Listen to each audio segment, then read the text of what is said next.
Sometimes I just stay in my secret corner and just reminisce. Reminisce in general about life and where life took me from and where life is taking me and what I've been through and where I'm going. And you just reminisce, reflect on life and reflect on you know, the things that life is throwing at you, so to speak. And with the times that we're living in, sometimes I just say to myself, what a time to be alive. But what I'm really reflecting on is comparing my life when I was living in Jamaica compared to the life I'm living in the UK now. And I'm thinking, what a vast difference. What a vast difference. Basically, when I came to England, or before I came to England, they used to say it's crazy people live in England and people didn't want to come to England. They would rather go to the US where it's more westernized. They the view of England because of certain people that came from England and the way they were, like for instance, we had this girl in our class, Pauline, when she walked so fast, very fast. And she would wear her skirt very tall. She was a odd, sort of bizarre character, and they used to have it says mostly mad people come from England and stuff like that. And I think I don't want to go to that place because if it's so much crazy people there. But then in later years I thought, let me go and see what it's really like. You understand me? And then when I came, my view, because obviously everybody's view is different. When I came, my view was a complete, it's like I got a wake up call, a culture shock. You know, like growing up in Jamaica, we squander things. I didn't realize how much privileged we were in Jamaica until I came to England. Why am I saying this? Basically, all right, for instance, we used to launder the soap in the bathroom. You would go to the bathroom and see 2 and 3 soaps in the soap dish, soaking, melting away. And then we would go and take a new soap. At sometimes you see 2 and 3 soap in the bathroom. Wasting. Yes, wasting. Breakfast time, it's normally like boiled banana, callaloo, saltfish, and a big pot of tea. Is when I came to England, we started having cups of tea and 1 sugar, 2 sugar. We were used to big pots of tea. So the house that I was staying now, I didn't understand what it was because I'm used to all this, used to using 1 milk a day in Jamaica and all that. So when I came and the lady said, Cindy, my milk used to serve me 1 month. I thought, wow. And the people complain about food and things like that. I find it a bit odd. I found it a bit strange. And even nowadays, because of the COVID situation, you see the real, you're beginning to see what people are. I've come across people that seem to think that all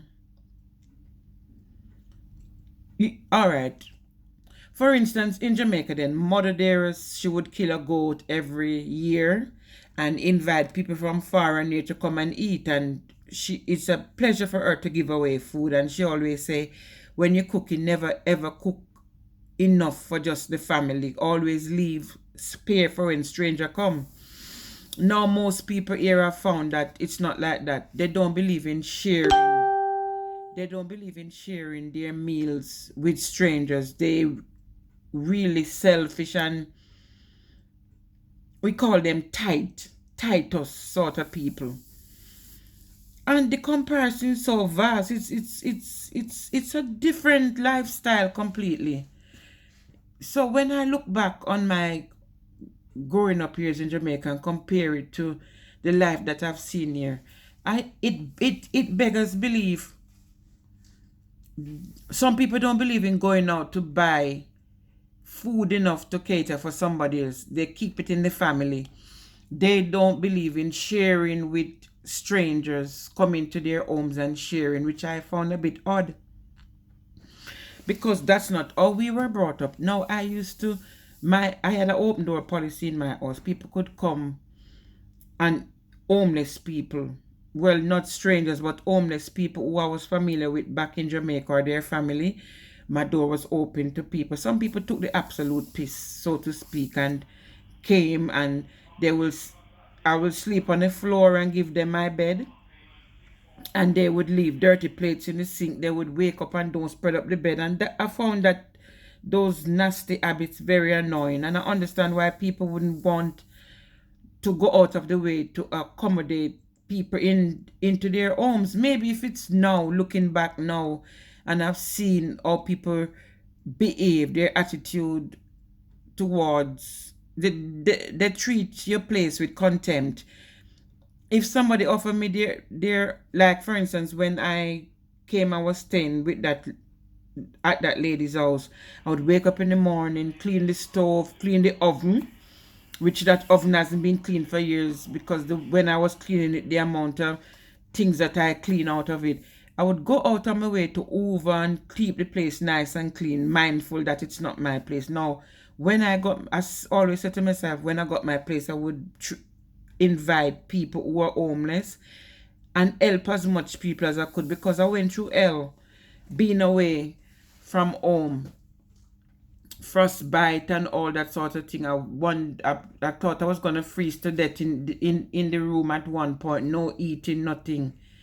So I've gone through a literal hell. You understand? So when I compare the two lives, I would rather Jamaica any day. But they say the fittest of the fittest shall survive, and people travel abroad for economic reasons. Some people travel to join the family. Some people travel for a better life. And it's just the reality that you're not at home. And no matter how much you try to be comfortable, you're never ever going to feel comfortable and feel at home. So I just want people abroad to know that most of you who travel abroad will identify with what I'm saying. Because when you come to a strange place, people don't treat you the same as when you're at home. You understand? It's very rare you find people that treat you with kids' gloves, so to speak. So I'm just reflecting and reminiscing on my earlier years in Jamaica and how fortunate we were, because look at this now. Growing up, at one point we had our Auntie Madge, who she would go to Old Harbor and bring back loads of fish, fresh fish, and we had fish surplus to eat. Grandma would bake pudding, and daddy would make a thing called blue draws. It's a sort of a pudding and loads of juice. So we didn't have time to be hungry back then. Mom, our dinner was always on time. She would make porridge in the morning, sometime for breakfast, fried plantain, fried dumpling mixed with callaloo, and by the time you look around, it's lunchtime. Lunch was ready again, and then dinner, and then every night without fail you get a big mug of either hot Horlicks or hot Milo before you go to bed. And in between times, oats or cornflakes, which was a novelty, and stuff like that. So I'm looking back now that we had a very fortunate upbringing. Yes. I can't believe people would complain about milk and sugar and things like that in a westernized country. You would think that is only in Jamaica they would do that, in it. You have another thing coming. Most people, it's all about bills, bills, bills, bills, bills. They work hard just to pay bills, bills, bills every day. I look at my wage slip Friday, and I'm thinking, wow, the amount of tax that they're taxing me. So you work hard in this country and most of your money going to tax, tax, tax, tax, tax, tax. You know? So in terms of eating properly, you have to cut down. It's not like Jamaica where you can go plant things, because the soil here is not even sufficient to, it's not feasible to plant yam or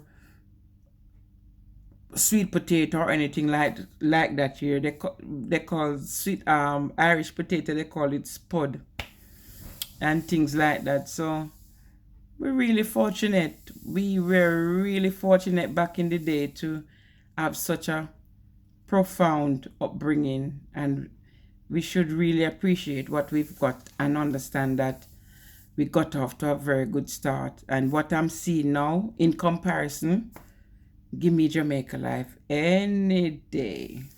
I'm sure you'll identify with what I'm saying, because most of you come to England, you go through hell for the first few weeks or the first few period that you're here until you can get yourself settled and get your own place and just live the way you want to live.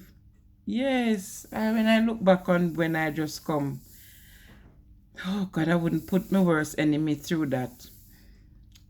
To be in the cold, experiencing frostbite when I'm hanging the clothes on the line, nobody to tell me that I shouldn't go out there in that weather, because the weather here when it cold, it's dreadful when it cold, The other day when the snow, me almost tumble down. Me almost tumble down on the ice because it's that slippery. You understand? So it's not easy, man. It's not easy. It's not that easy. So I'm just here reminiscing and thinking and putting my thoughts into perspective and just counting my blessings. And just let you people who never traveled before that it's not easy in here abroad. It's not easy at all. Yeah. But as I say, you have to stay and cook it and cut straight. Yeah? So when we come home, welcome us home with open arms, man, and treat us with regard. And understand that we have it rough. And that we no live in a paradise out there. We can wake up, pick ackee off of the tree, pick banana, pick plantain, dig yam. Jamaica paradise. A lot of people here just can't wait for the COVID season to lift up for them to come back and enjoy the horse riding and the lovely beaches and the good living. Yes, man. We are Jamaicans and we always proud to be Jamaican no matter where we are, home or abroad. So, enough respect. Keep watching this space. Just reminiscing and giving God thanks for my upbringing and my parents, aunties, grandma, and all the good liberties. The memories are there. My dad's long gone, 30 odd years, but the memories of, growing up, we can't erase those. Keep subscribing, keep watching. And if you have any comments, comment and let me know, man, because it's good to hear from you. Comment, like, share, and subscribe. All right? Thank you. Cheers. Bye-bye.